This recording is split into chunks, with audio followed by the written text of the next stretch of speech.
give me a second. Up. Yes, good morning, everybody. Very happy to be here. I want to say thank you to the sponsors for having us, and thank you to Africa Arena team, especially, sorry, I'm taking my breath, but especially Christophe, Nafi, Dan, Aliou, all the guys who have been working very hard to give us this platform.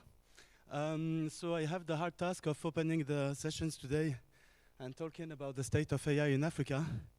The reason why I've been called and asked to do that is because I am a researcher and advisor that focus a lot on African tech and entrepreneurial ecosystems. So very shortly about me, I have today 12 years of experience in the field of entrepreneurship and innovation, working at different levels. So I started a biotech company back in 2013. Then I worked as a strategy consultant for 4 years in Paris at a company called Faber Novel. And finally, I became in 2021 the founder of Sandemo, which was originally a research project that was supported by Sciences Po, the MasterCard Foundation, and EDF, among others. And that took me to travel across 13 countries in Africa to try to map and understand how the ecosystems are built, what are the underlying dynamics that we can rely on to enhance them and make them more targeted toward the economic development of Africa. And the reason why I've continued to do that and I turned this research project into a real firm that continues to do research and that also does advisory is because I have a deep conviction inside me that is that we have a demographic emergency that is in front of us in Africa with 1.3 billion people that are coming to Earth by 2050. And I deeply believe that if we don't manage to deeply transform our health system, our education system, our food production system, and basically all aspects of our economy, we will fail in offering this population a prosper environment and an environment that is conducive enough for them to make the impact that they are meant to be and to make. And so that's why I really believe that technology has the potential to help us do that, and that entrepreneurship is probably the best vehicle to take technology where it needs to be taken and to help us transform our systems the way we need to. And for that, AI is quite a promising technology. So right after the keynote I'm about to give, we will have a panel discussion with different experts representing university, corporate, investment side, talking about sharing their perspective on the different obstacles and what we could do to enhance the development of AI in our ecosystems in Africa. So I will just take the time that I have here to make more like a global introduction to the panel, and so that we can dig more precisely during the panel on specific aspects. So I want to take some time to talk just briefly about what's happening internationally about AI, just to give some sort of context, and then we can talk about where do we stand in Africa, what should we target as an objective, and how it could work.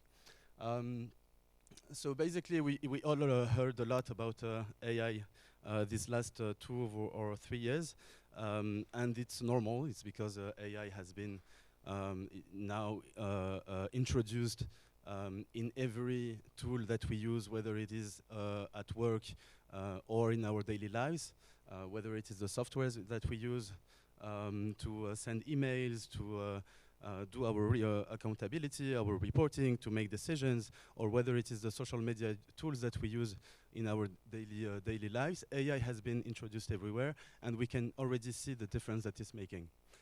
Some are talking about a revolution, and the reason why they are talking about a revolution, it's because, oh, there is a slide that is missing.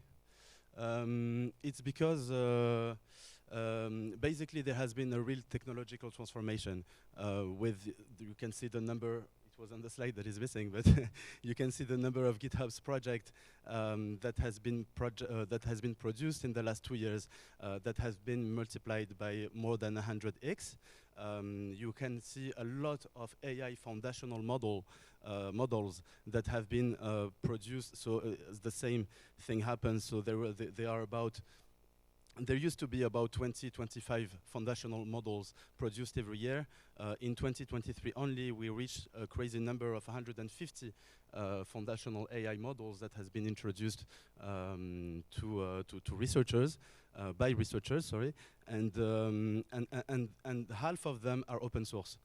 And so this is all, are all huge technological infrastructure on which many people who can build and that have democratized the technology and made it very much apprehendable by different people.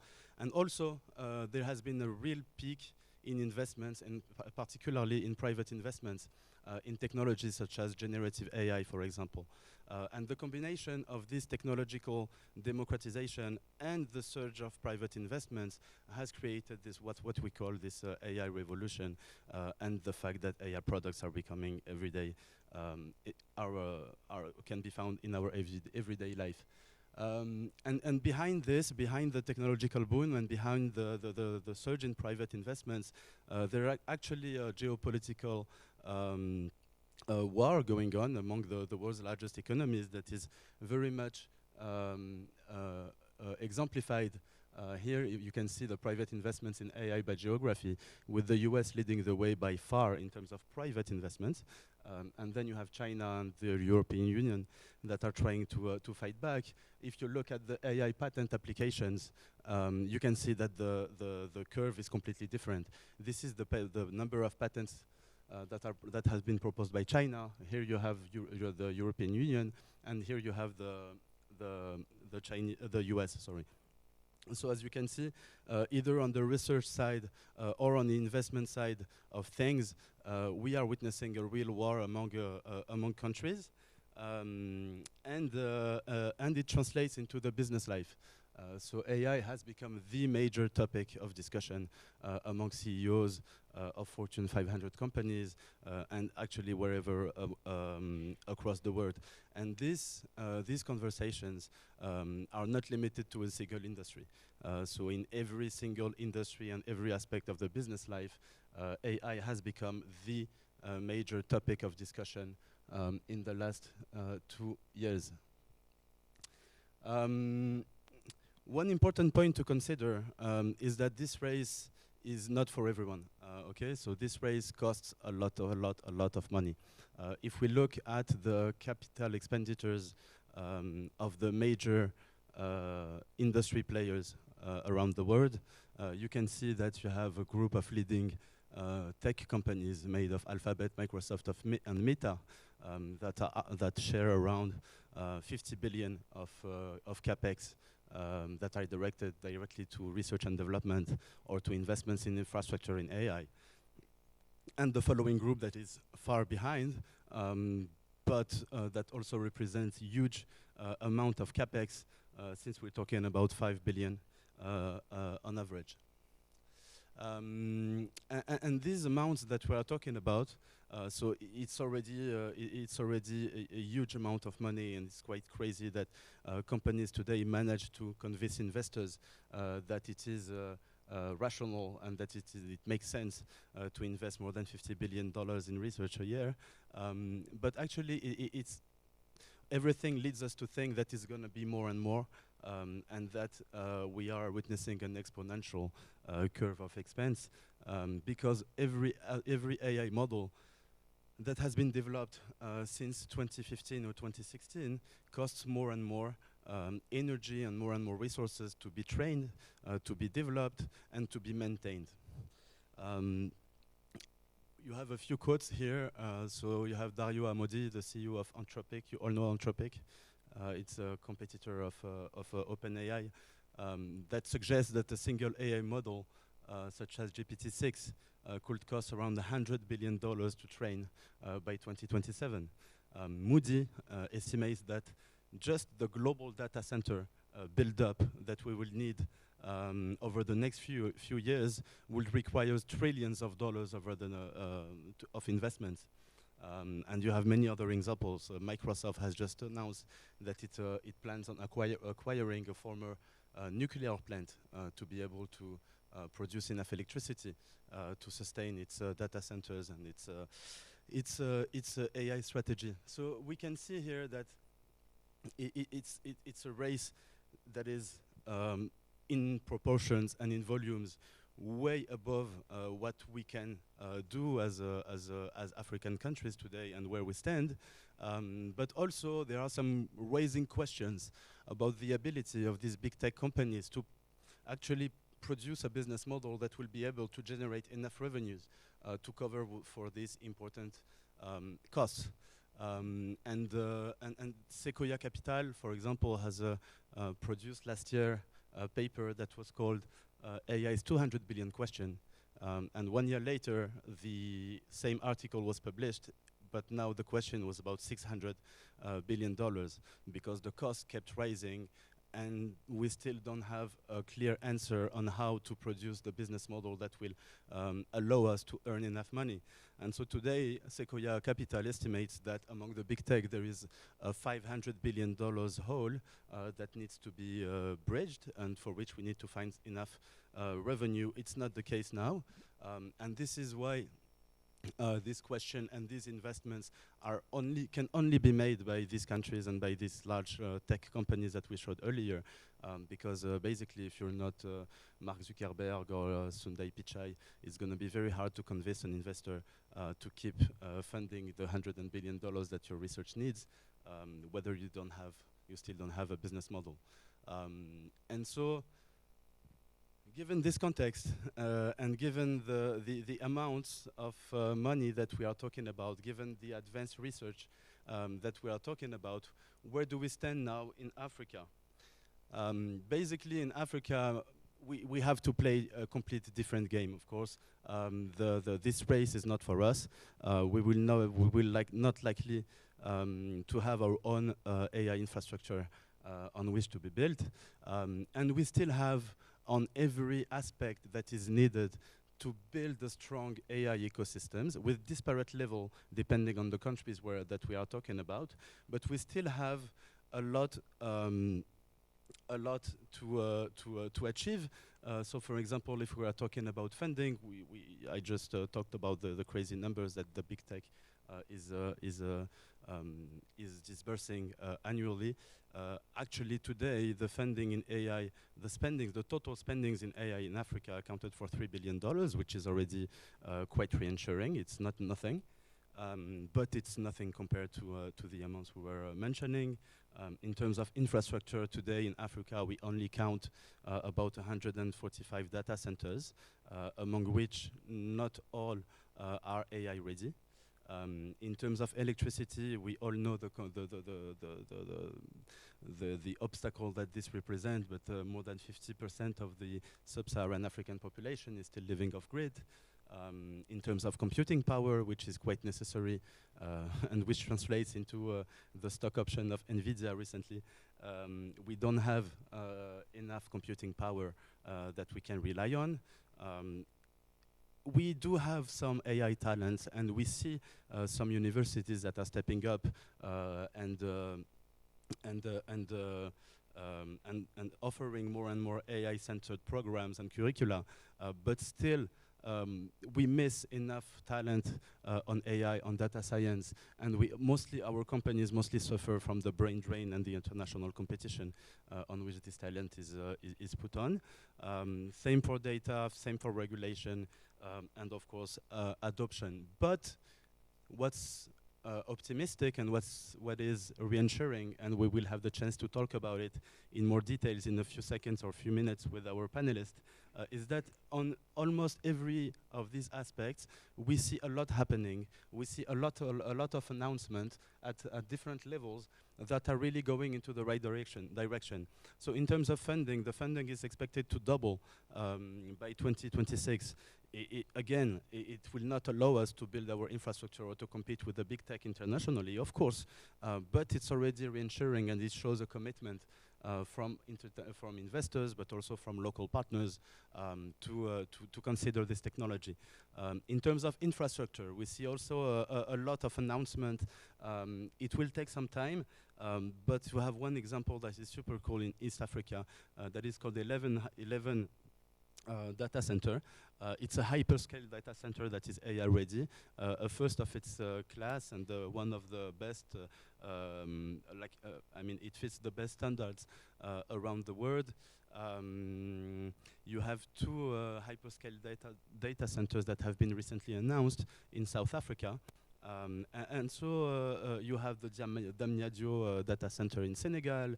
So you have many countries that are stepping up and really considering this.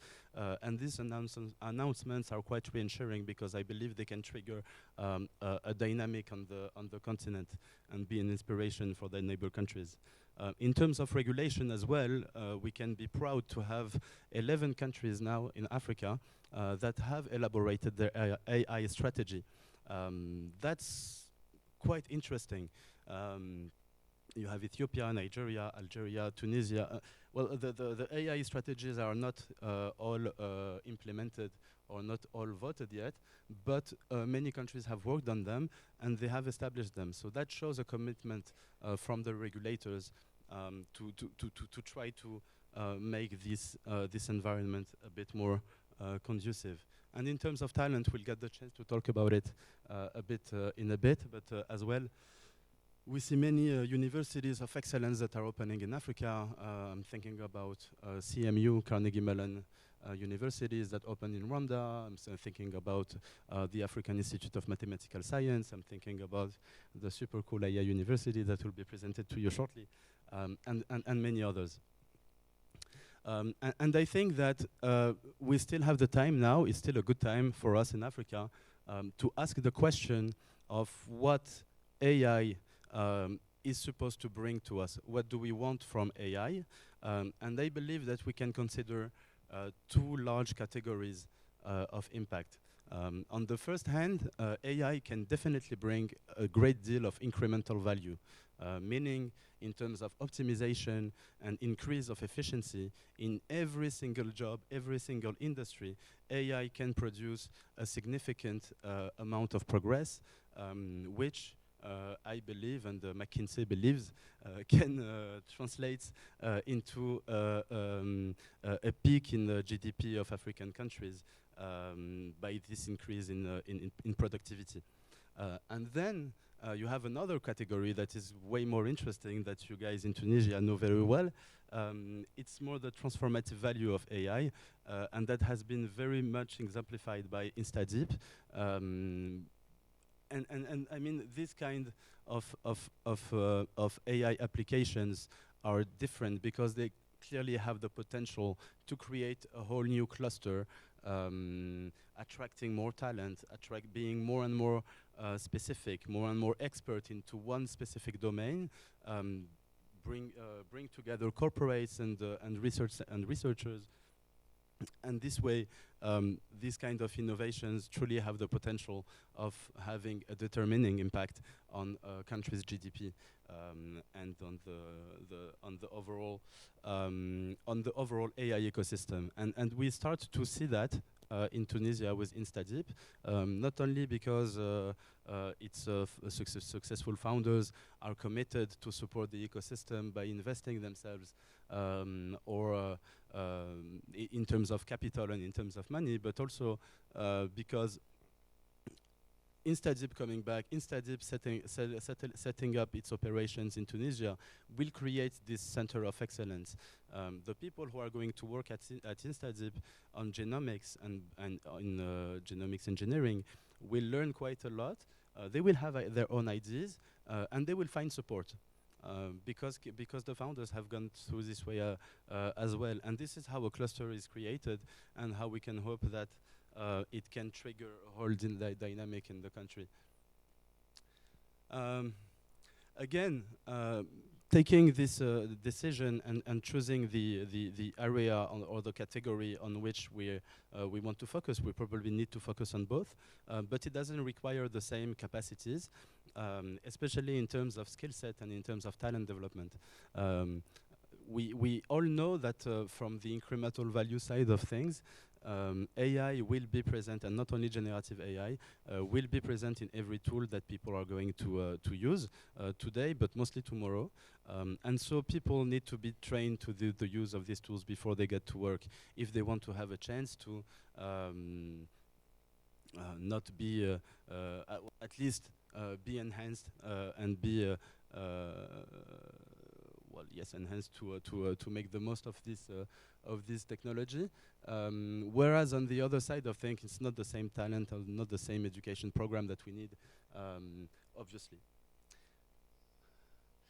I think that we'll get the chance to talk about that. What's also very interesting on the state of AI in Africa, and I will conclude the keynote on that slide before inviting our panelists, is that we see many high potential applications that are popping up and happening in both spheres, either on the optimization side of things with value chain enhancement, either it is in agri-tech with a lot of startups that are focusing on crop monitoring, that are focusing on enhancing and finding better pricing strategy, a better and more efficient distribution, whether it is in fintech, focus on credit scoring, debt facilitation, which will definitely enhance the African ability to use capital. In terms of commerce and logistics, basically in every single industry, we find many interesting applications of